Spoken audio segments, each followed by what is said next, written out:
أعوذ بالله من الشيطان الرجيم.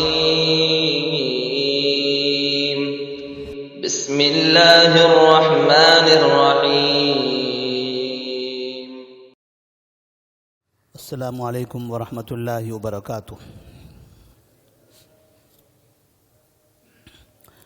بسم اللہ الرحمن الرحیم. الحمد للہ رب العالمین والصلاة والسلام علی رسولہ الامین وعلى آلہ وصحبہ اجمعین ومن تبعہم بإحسان إلى يوم الدین. اما بعد، فعن ابی بن کعب رضی اللہ تعالی عنہ قال قال رسول اللہ صلی اللہ علیہ وسلم: صلاة الرجل مع الرجل ازکى من صلاته وحده وصلاته مع الرجلين ازکى من صلاته مع الرجل وما كان اکثر فهو احب الى الله عز وجل. رواہ ابو داود والنسائی وصححہ ابن حبان رحمہم اللہ. آج کی اس حدیث کا عنوان ہوگا کہ جتنی بڑی جماعت ہوگی ثواب اتنا ہی زیادہ ہوگا. نبی کریم صلی اللہ علیہ وسلم سے ابی بن کعب رضی اللہ تعالیٰ عنہ روایت کرتے ہیں کہ آپ صلی اللہ علیہ وسلم نے فرمایا: صلاة الرجل مع الرجل ازکى من صلاته وحدہ. ایک آدمی کا دوسرے آدمی کے ساتھ مل کر، دونوں کا آپس میں مل کر جماعت بنا کر پڑھنا، یہ زیادہ باعث اجر ہے اکیلے نماز پڑھنے سے. اکیلے نماز پڑھی جائے اس سے زیادہ بہتر، زیادہ ثواب، زیادہ اجر اس میں ہے کہ ایک آدمی دوسرے آدمی کے ساتھ مل کر جماعت بنا لے. نبی کریم صلی اللہ علیہ وسلم نے ایک کا تذکرہ کیا ہے، تو دو ہوں گے، ایک اور ایک، تو ان میں سے ایک امام ہوگا، دوسرا مقتدی ہوگا. اس سے ایک بات یہ سمجھ میں آتی ہے کہ دو لوگوں کی جماعت ہو سکتی ہے. جیسا کہ بعض لوگ کہتے ہیں کہ جماعت کے لیے 3 لوگوں کی شرط ہے، ایک امام ہو اور پیچھے 2 مقتدی ہوں. تو ایسا ضروری نہیں ہے، اگر 2 بھی ہوں تب بھی وہ جماعت ہوتی ہے. تو نبی کریم صلی اللہ علیہ وسلم نے یہاں بھی فرمایا، اور اسی طرح سے ایک مرتبہ آپ صلی اللہ علیہ وسلم نے عبداللہ بن عباس رضی اللہ تعالیٰ عنہما کو نماز پڑھائی تھی جماعت کے ساتھ. عبداللہ بن عباس رضی اللہ تعالیٰ عنہما آپ کے بائیں طرف کھڑے ہو گئے تھے، آپ نے انہیں دائیں طرف کھڑا کر دیا. تو اس طرح سے آپ امام ہو گئے اور عبداللہ بن عباس رضی اللہ تعالیٰ عنہما وہ مقتدی ہو گئے. تو دو لوگ ہیں، ایک امام دوسرا مقتدی. تو اس طرح سے 2 لوگوں کی جماعت درست ہے.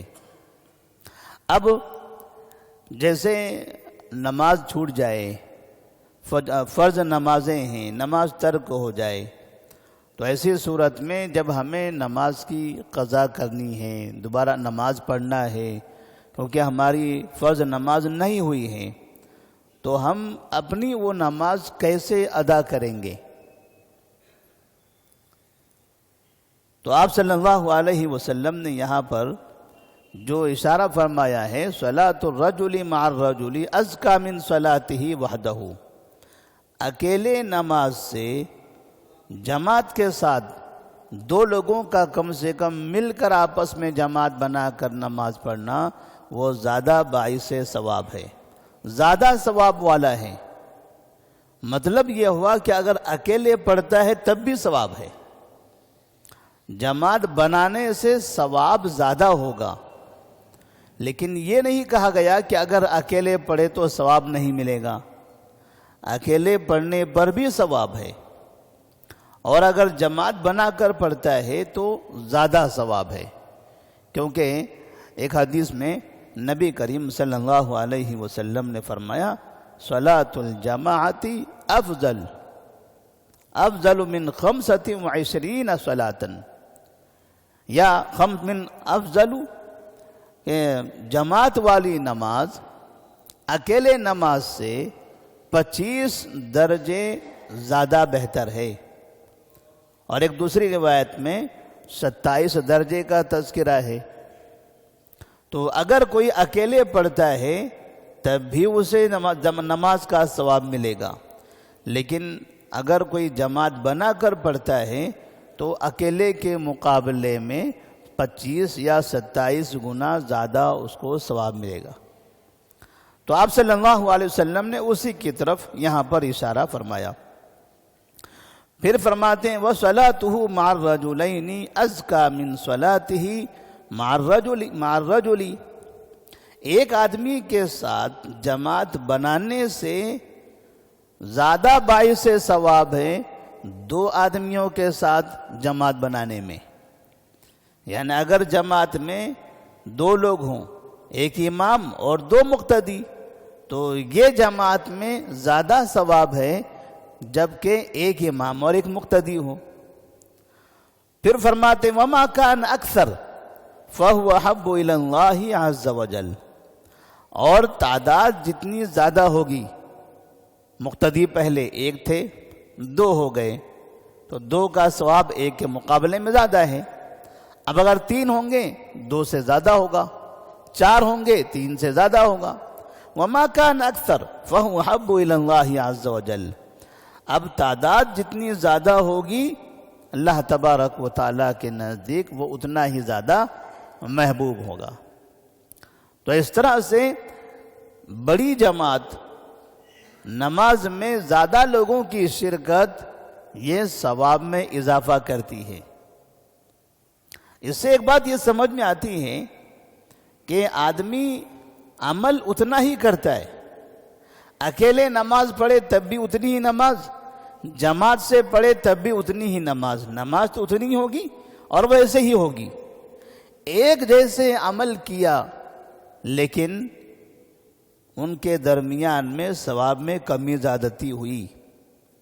تو بعض مرتبہ عمل ایک ہی جیسا ہوتا ہے لیکن کبھی ثواب گھٹتا بڑھتا ہے۔ اگر ویسے ہی نماز تنہا پڑھے تو ثواب ذرا کم ہوگا، لیکن اسی طریقے کی نماز اگر جماعت کے ساتھ پڑھے تب ایسی صورت میں اس کا ثواب زیادہ ہوگا۔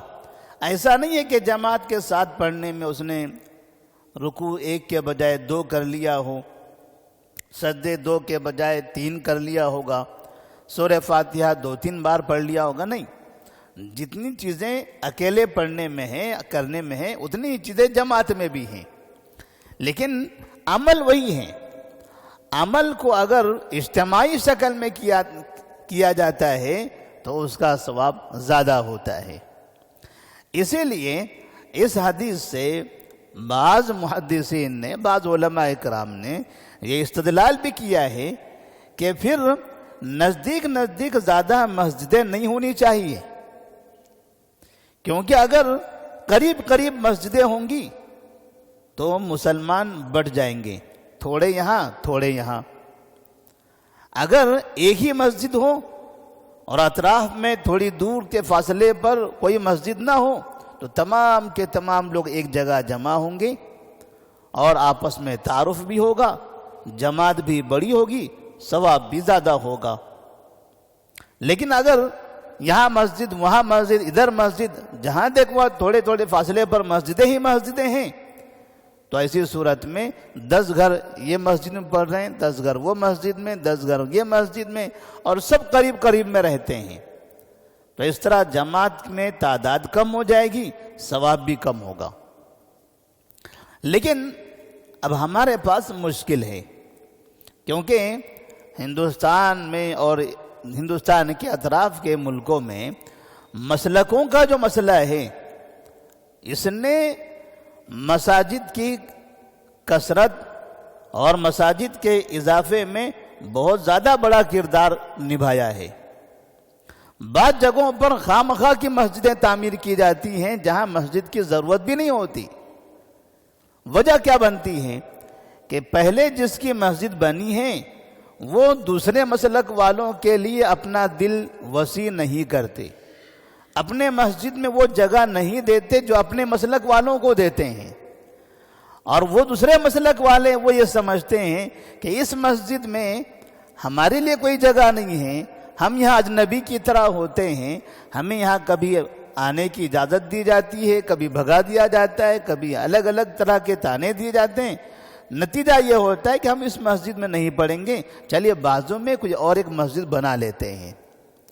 تو اس طرح سے یہاں ایک مسجد، بازو میں ایک مسجد، اس کے بازو میں تیسری مسجد، پھر جتنے مسلک ہوتے ہیں ایک ایک محلے کے اندر ہر مسلک والوں کی الگ الگ مسجد ہوتی ہے۔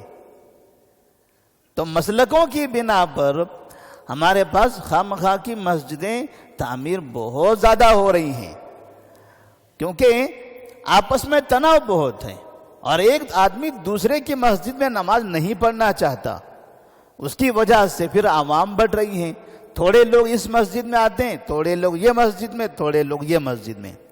تو اگر ایسی مشکلیں ہیں، ایسی پریشانیاں ہیں کہ ایک مسجد میں یہ سب جمع نہیں ہو سکتے، ٹھیک ہے، پھر آپ دوسری مسجد بنائیے اور وہاں پر آپ نماز پڑھ لیجئے جہاں پر آپ کو نماز پڑھنے میں سکون ہو۔ لیکن اگر کوئی وجہ نہیں ہے تو خواہ کے ایک ہی گلی کے اندر قریب میں ایک سے زیادہ مسجدیں نہیں بنانی چاہیے، تاکہ ایک بڑی مسجد ہو اور اسی میں تمام مسلمان جمع ہو، وہیں پر مل جل کر نماز پڑھیں، اور اسی طرح سے بڑا اجتماع بھی ہو۔ اس لیے آپ نے کبھی دیکھا ہوگا بعض علاقوں میں مسجدیں چھوٹی چھوٹی گلی میں جگہ جگہ بنائی جاتی ہیں، لیکن پھر کہا جاتا ہے کہ جمعہ ان مساجد میں نہیں ہوگی، وہ فلاں بڑی مسجدیں وہاں ہم جمعہ کی نماز پڑھیں گے۔ بھائی جن مساجد میں 5 وقت کی نمازیں ہو رہی ہیں وہاں جمعہ کیوں نہیں ہو سکتی، اور سب جمعہ کے لیے وہاں کیوں جائیں گے؟ جمعہ کے دن جمعہ کی نماز کے وقت میں یہ مسجد کیوں بند رہے گی؟ تو لوگوں کو یہ سمجھ میں آتا ہے اور سمجھاتے بھی ہیں کہ اتنے بٹنے سے بہتر ہے ایک جگہ متحد ہو جاؤ۔ یہ الگ الگ جگہ جمعہ بنا کے جماعت کے ساتھ پڑھنے کے بجائے یہ تمام مسلمان کم سے کم جمعہ کے دن تو ایک ساتھ ایک مسجد میں ایک چھت کے نیچے جمع ہوں، متحد ہو جائیں، ساتھ میں پڑھ لیں، ایک دوسرے کو دیکھیں، سلام کر لیں، ملاقات کر لیں، اور اس طرح سے ایک دوسرے کا تعارف ہو جائے۔ مطلب اس کا یہ ہوا کہ مسلمانوں کو بھی یہ سمجھ میں آتا ہے کہ جگہ جگہ مسجدیں نہیں ہونی چاہیے، لیکن اگر آنے جانے میں دشواری ہے، ایک محلہ ایسی جگہ پر ہے یا کچھ آبادی ایسی جگہ پر ہے کہ اس آبادی کے لوگ دوسری جگہ پر مسجد میں نہیں جا سکتے یا ان کے لیے جانا مشکل ہے، تو وہ اپنے محلے میں اپنے علاقے میں مسجد کی تعمیر کر سکتے ہیں۔ اپنی ضرورت کے حساب سے مساجد کی تعمیر کی جا سکتی ہے، لیکن اس کے باوجود امام ابن تیمیہ رحمہ اللہ اور امام ابن عثیمین رحمہ اللہ فرماتے ہیں کہ جس مسجد میں جماعت بڑی ہوتی ہو، اگر اس مسجد میں ہم نماز پڑھتے ہیں تو ایسی صورت میں آپ کی نماز کا ثواب زیادہ ہوگا۔